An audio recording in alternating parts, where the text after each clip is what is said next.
Gold trusted gold buyers. మీరు తాకట్టు పెట్టిన బంగారాన్ని విడిపించి ఈ రోజు ఉన్న మార్కెట్ ధరకు కొనబడను.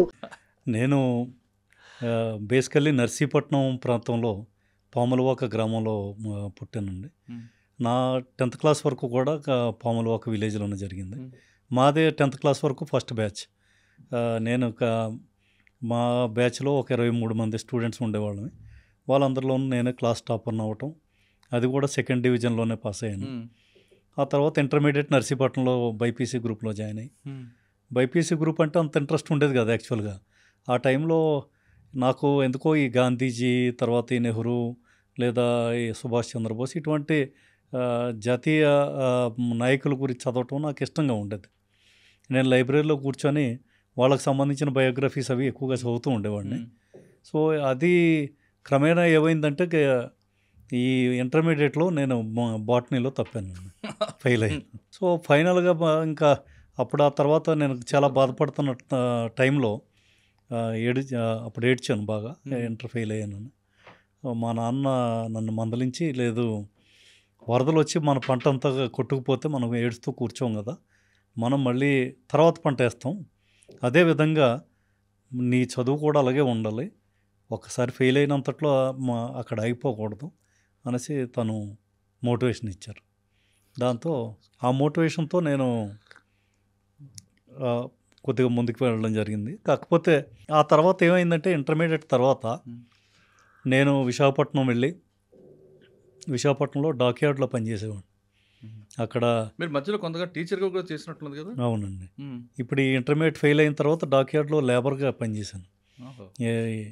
మనకి అక్కడ ఒక కాంట్రాక్టర్ దగ్గర పనిచేస్తూ ఒక 2 నెలలు పనిచేసేసరికి నాకు చాలా బాధ అనిపించి, లేదు దీన్ని చదువు మీద పెడదాం, అందుకని చదువులోనే పూర్తిగా పెడదాం అనేసి వచ్చి మళ్ళీ పాస్ అయ్యి డిగ్రీ BA అనకాపల్లిలో జాయిన్ అయ్యి AMAL కాలేజీలో జాయిన్ అయ్యాను.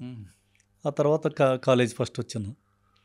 ఆ తర్వాత BEd మన ఉత్తరాంధ్రలో టీచర్ అవ్వకపోతే ఇటు ఎందుకు పనికిరాడు అన్న ఫీలింగ్ ఒకటి ఉంది. సో ముందు టీచర్ అయితే మనం పనికి వస్తామని ప్రూవ్ చేసుకోవచ్చు అని BEd చేశాను. తర్వాత టీచర్ని అయ్యాను. ఆ తర్వాత MA ఎకనామిక్స్ జాయిన్ అయ్యాను సార్, ఆంధ్ర యూనివర్సిటీలో. అది మా టైంలోనే first time asset entrance exam ఉండేది. ఈ ఆసెట్లో నాది ఫస్ట్ ర్యాంక్ అప్పుడు. అది జాయిన్ అయ్యి ఎకనామిక్స్ అయిన తర్వాత అప్పుడు సివిల్స్ మీద దృష్టి పెట్టాను. నేను యూనివర్సిటీలో ఉన్నప్పుడు లైబ్రరీలో కూర్చోవడం, చదవటం ఇదంతా జరిగేది. సో కంటిన్యూస్గా ఈ చదవటం అది నేను చిన్నప్పటి నుంచి MA వరకు కూడా తెలుగు మీడియంలోనే చదివాను. నాకు ఈ ఇంగ్లీష్ పెద్దగా అంతగా రాదు, ఎందుకంటే ఇంగ్లీష్ మీడియం కాదు కాబట్టి. ఒకేసారి సివిల్ సర్వీస్ అనేసరికి ఈ పుస్తకాలు అన్నీ కూడా ఇంగ్లీష్ మీడియంలో ఉండేవి. ఈవెన్ MA కూడా నాది తెలుగు మీడియమే. అప్పుడు ఈ బుక్స్ అన్నిటిని ఇంగ్లీష్లో చదివి అర్థం కాని పదాలని డిక్షనరీలో చూసుకొని వాటికి నోట్స్ రాసి ఆ విధంగా కష్టపడ్డాను. ప్రిలిమినరీ పాస్ అయిపోయాను. అప్పుడు చాలామంది హైటెక్గా ఉన్న స్టూడెంట్స్ అందరితో కూడా ప్రిలిమ్స్లో ఫెయిల్ అయ్యారు. నేను మాత్రం పాస్ అయ్యేసరికి నాకు చాలా కాన్ఫిడెన్స్ పెరిగింది. ఇక ఆ తర్వాత మళ్ళీగా ఒకటి కష్టపడడం, ఈ ప్రిలిమినరీ అవ్వటం, మెయిన్స్ రాయడం, మెయిన్స్ ఫెయిల్ అవ్వడం, ఈలోగా టీచర్ పోస్ట్ చేయడం. ఒకసారి ఏమైందంటే మా MUO గారు, నేను నక్కపల్లి మండలంలో పనిచేసేవాడిని టీచర్గా. సో మా MUO గారు ఏమన్నారంటే, నీకు ఎంత 4 నెలలు సెలవు ఇవ్వాలంటే నేను ఇవ్వలేను, చాలా కష్టం అని చెప్పారు. సరే సార్, అయితే నేను నా జాబ్కి రిజైన్ చేసేస్తున్నాను. రిజైన్ చేసి హైదరాబాద్ వెళ్ళిపోయాను. సో ఆ విధంగా ఈ రెగ్యులర్గా చదవటం ఇవన్నీ జరిగింది. అంటే ఎన్నో అటెంప్ట్ కొట్టారంట మీరు సివిల్స్లో? 4th attempt. కానీ అప్పటికి మీకు కామెంట్స్ రాలేదా? ఎందుకు టీచర్గా నువ్వు స్థాయి దాటి వెళ్తున్నావు, మనకి అవసరమా, మన ఉత్తరాంధ్ర వాళ్ళు ఎప్పుడైనా చదువుకున్నారా, ఇదే ఎక్కువ, ఇటువంటి వచ్చుంటాయి. మన ప్రాంతంలో మీకు తెలియదే ఉంది, అది ఎక్కువగా ఎందుకు ఏదో స్వర్గానికి నిచ్చినేస్తున్నాం, ఇవన్నీ మనకి ఎందుకు అవసరమా అని అనేవారు. కానీ నాకైతే మాత్రం చాలా నమ్మకంగా ఉండేది.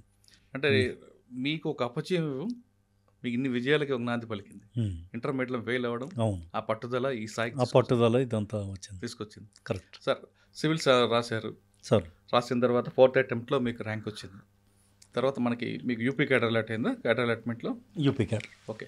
యూపీ కేడర్లో అంటే ఇక్కడ ఎన్పిఏలో ట్రైనింగ్ అయితే ఫస్ట్ పోస్టింగ్ ఎన్పిఏ ట్రైనింగ్ తర్వాత మాకు ఫస్ట్ మాకు అక్కడ యూపీ స్టేట్ పోలీస్ అకాడమీ మురాదాబాద్లో ఉంది. అక్కడ అకాడమీలో 3 months ట్రైనింగ్. అది అయిపోయిన తర్వాత ఇంకా డిస్ట్రిక్ట్ ఆగ్రాలో ఏపీ నేను నుండి యూపీకి వెళ్ళారు. అవును. వెళ్ళగానే చాలా